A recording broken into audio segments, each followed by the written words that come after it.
Islamic পন্থী যে লোকগুলো তারা যে পাহারা নিত, আজকে যারা চাঁদাবাজ করে না তারা এইসব লুট করে নিত।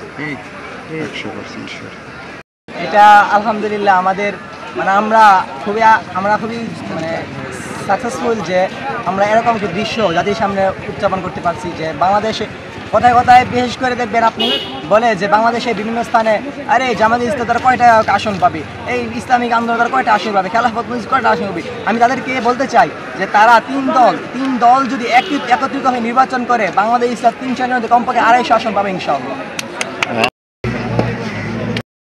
হ্যাঁ, আমি এর মধ্যে কিন্তু আমিও ছিলাম ইনশাআল্লাহ, আলহামদুলিল্লাহ যে আমিও এর মধ্যে ছিলাম যে হিন্দুদের মন্দির, বিশেষ করে হিন্দুদের মন্দির এবং হিন্দুদের বাড়িঘর পাহারা দিছে। যদি আমি মনে করি যে যদি তারা পাহারা না দিত, ইসলামিক পন্থী যে লোকগুলো তারা যে পাহারা না দিত, আজকে যারা চাঁদাবাজ করে না তারা এইসব লুট করে নিত। এটা খুবই দুঃখজনক একটা বিষয়। গত 1 বছর আগে আমরা মাদ্রাসার ছাত্র কিংবা আমাদের বড়রা যারা আন্দোলন করে এই বাংলাদেশের স্বাধীন করেছেন, চাঁদাবাজ মুক্ত করেছেন, তার পক্ষান্তরে অর্থাৎ 5 বছর পরে দেখতে পেলাম যে বিভিন্ন কলেজের ছাত্ররা, মাদ্রাসার ছাত্ররা তারা কী করেছে যে যেখানে চাঁদাবাজি হয় চাঁদাবাজিগুলো বন্ধ করেছে। কিন্তু কয়েকদিন আগে আমরা কি দেখতে পেলাম যে প্রত্যেকটা মোড়ে নতুন একটি স্লিপ নিয়ে একটি সাধারণ একটি পোশাক পরে যেই দল চাঁদাবাজ করতেছে। এটা খুবই দুঃখজনক একটা বিষয়। আমরা ইসলামপন্থীরা কোনোদিনই এটা মানতে পারবো না। আমরা স্বৈরাচারের মতো তারা যারা এই কথাগুলো শুরু করছে অবশ্যই তাদের স্বৈরাচারের মতো পতন হবে ইনশাআল্লাহ।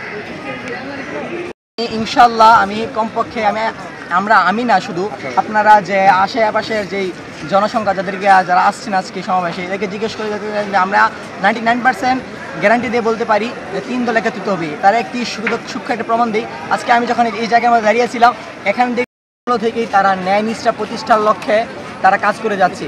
তাদের দলের কেউ যদি কোনো অমানবিক কাজ করে, উশৃঙ্খল করে, তাদেরকে তারা দল থেকে বহিষ্কার করে দিচ্ছে।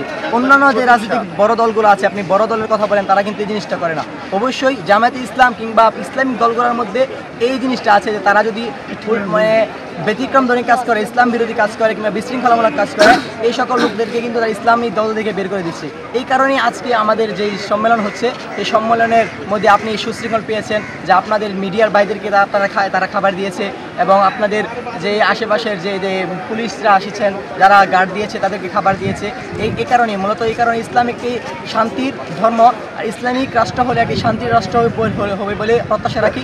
এই কারণে আপনারা এই দৃশ্য দেখতে পেরেছেন।